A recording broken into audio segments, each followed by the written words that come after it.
السلام علیکم ورحمۃ اللہ وبرکاتہ۔ میرا نام عامر قادری ہے اور آپ دیکھ رہے ہیں ہمارا یوٹیوب چینل۔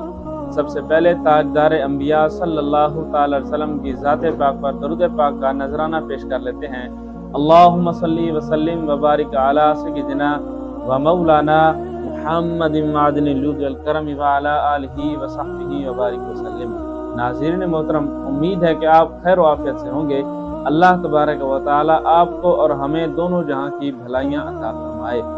ناظرین محترم، بیت المقدس جو کہ ہمارا قبلہ اول بھی ہے، اس کی عظمت و شان کا اندازہ آپ اس بات سے لگائیے کہ حضرت سیدنا موسیٰ علیہ السلام نے اللہ تبارک و تعالی کی بارگاہ میں وقت وفات یہ دعا کی تھی کہ یا مالک مولا، مجھے بیت المقدس سے اتنا قریب کر دے کہ جتنا پتھر پھینکنے کا فاصلہ ہوتا ہے۔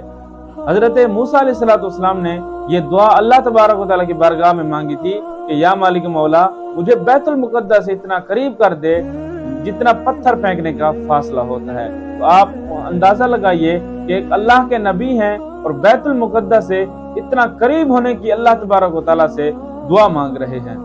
امام اہل سنت مولانا الشاہ امام احمد رضا خان علیہ رحمۃ الرحمن ارشاد فرماتے ہیں کہ جب حضرت موسیٰ علیہ السلام کا انتقال کا وقت قریب آیا تو آپ علیہ السلام بن ایک جگہ کا نام ہے وہاں تشریف فرماتے، تو آپ کا بیت المقدس میں جانا میسر نہ ہوا کیونکہ وہاں جبارین کا قبضہ تھا۔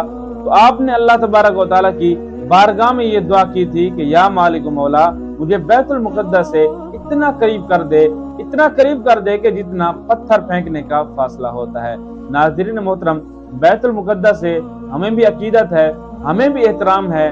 تو آج جو بیت المقدس میں فلسطینیوں کے ساتھ جو ظلم و ستم ہو رہا ہے، ہمیں اس کی پرزور مذمت کرنی چاہیے، اور جہاں تک ہمارے لیے آسانی ہو ہمیں ان کی حمایت بھی کرنی چاہیے، اور جو ان کے خلاف لڑ رہے ہیں دشمنان اسلام جو ہیں، ہمیں ان کی پرزور مذمت بھی کرنی چاہیے۔